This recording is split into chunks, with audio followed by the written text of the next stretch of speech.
Guys, कैसे हैं आप सब। This is Neeru Dhama and welcome to our YouTube channel Dhama academy. आज हम लोग रिसर्च की रीजनिंग अप्रोचेस को पढ़ेंगे, जिसमें हमारी इंडक्टिव और डिडक्टिव अप्रोच आती हैं। तो चलिए करते हैं शुरुआत। सबसे पहले समझ लेते हैं इसके इंट्रोडक्शन को। The position of a theory in research in forms the basis for two different approaches reasoning in research as deduction and induction। क्या कहा गया है कि रीजनिंग अप्रोच की जब हम बात करते हैं तो वहाँ पे हमेशा दो अप्रोचेस आती हैं। दो अप्रोचेस का नाम क्या है? पहली है inductive approach and second is deductive approach, और you can say deductive approach is first and second is the inductive approach. तो इसको बहुत ध्यान से पढ़ेंगे और समझेंगे। तो चलिए करते हैं शुरुआत। सबसे पहले हम डिडक्शन अप्रोच को पढ़ेंगे। सबसे पहले क्या पढ़ना है? डिडक्शन अप्रोच को पढ़ना है, जो कि कहती है the theory is developed at a conceptual level by going from a known premises to a derived conclusion. क्या कहते हैं ये लोग कि नोन प्रेमाइस से आपको डिराइव्ड कंक्लूजन पे जाना होता है। This means that conclusions are derived for a specific instance based on something is already known to be true. It is very important. क्या कहा गया है? डिडक्शन में क्या होता है? ऑलरेडी नोन होती हैं चीज़ें। तो चलिए इसको थोड़ा सा और डिटेल में समझाते हैं। In deductive reasoning if the premises are valid then the conclusion must be valid. मतलब कि डिडक्टिव रीजनिंग में क्या होता है कि आपके पास जनरलाइज कोई स्टेटमेंट होती है, ओके, और उससे आपको पर्टिकुलर पे जाना होता है। व्हाट आई सेड, आपके पास एक जनरलाइज स्टेटमेंट है और आपको पर्टिकुलर पे जाना है। फॉर एग्जांपल, पहले उन्होंने बोला ऑल फ्लावर्स आर ब्यूटीफुल। तो ये जनरलाइज स्टेटमेंट है कि जितने भी दुनिया में फ्लावर्स होंगे सब ब्यूटीफुल होंगे। अब उससे मैं एक पर्टिकुलर स्टेटमेंट पे जा रही हूँ। कैसे? Lotus is a flower so lotus is a beautiful. कि अगर लोटस भी एक फ्लावर है तो लोटस भी क्या होगा? ब्यूटीफुल होगा। तो मैंने क्या किया? पहले एक जनरल स्टेटमेंट डाली कि जितने भी फ्लावर होते हैं सब ब्यूटीफुल होते हैं।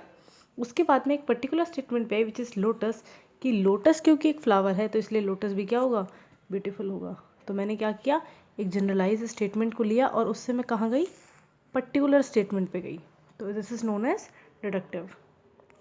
नेक्स्ट, ये इसका एक छोटा सा डायग्राम जो कि बहुत हेल्प करता है कि आप जनरल से पर्टिकुलर या स्पेसिफिक पे जाते हैं और ये क्वेश्चंस आते हैं एग्ज़ाम में। So I hope you will understand कि आपको क्या करना है। जनरल स्टेटमेंट से कहाँ जाना है? पर्टिकुलर स्टेटमेंट पे जाना है। और इसका एक निमोनिक भी है, DGP, जिसे हम बोलते हैं DGP, सैल्यूट सानू मारदा। मतलब कि deductive, general to particular. Deductive में हम क्या करते हैं? जनरल से पर्टिकुलर की तरफ जाते हैं। Next we have induction, which is also known as inductive approach, which is also known as inductive approach. So what it said, the theory is developed at an empirical level by establishing a general propositions derived from an observation of facts। कि ये वो general preposition है जो कि कहाँ से आई है? हमने ऑब्जर्वेशन ऑफ द फैक्ट्स करी है, वहाँ से इंडक्शन निकल के आती है। It is developed as inference from a series of observed fact and patterns. For example, hope you know that Newton law, उसमें क्या कहा था? एक एप्पल था जो कि न्यूटन के सर पे गिरा था, राइट? जो कि न्यूटन के सर पे गिरा था। तो उसने क्या बोला कि क्योंकि एक एप्पल है जो ऊपर गया था, फिर ऊपर था, और वो जैसे उसको नीचे उछाला जाता है, मतलब किसी भी चीज़ को, तो वो नीचे आके गिरी। एक एप्पल गिरा था तो उसने जनरलाइज कर दी स्टेटमेंट। तो उसने क्या करा? पहले एक पर्टिकुलर से कहाँ गया? वो जनरल पे गया था। एक पर्टिकुलर एप्पल से उसने स्टेटमेंट सारी जनरलाइज कर दी कि कोई भी अगर एप्पल टूटता है, मतलब कोई भी एप्पल टूटता, क्या मतलब कोई भी चीज़ अगर ऊपर जाती है तो वो नीचे ज़रूर आएगी। तो ये कौन सा था? इंडक्शन, जिसमें हम पर्टिकुलर से कहाँ गए? जनरल पे गए। और थोड़ा डिटेल में समझते हैं इसका एग्जाम्पल से। Researcher observe that all flowers in his gardens are beautiful. What I said, जितने उसके गार्डन में, एक गार्डन है उसका, उसमें फ्लावर्स हैं, तो अगर वो ब्यूटीफुल है तो उसने क्या कहा? उसने कहा दुनिया में जितने भी फ्लावर होंगे वो सब के सब क्या होंगे? ब्यूटीफुल होंगे। कि उसने एक पर्टिकुलर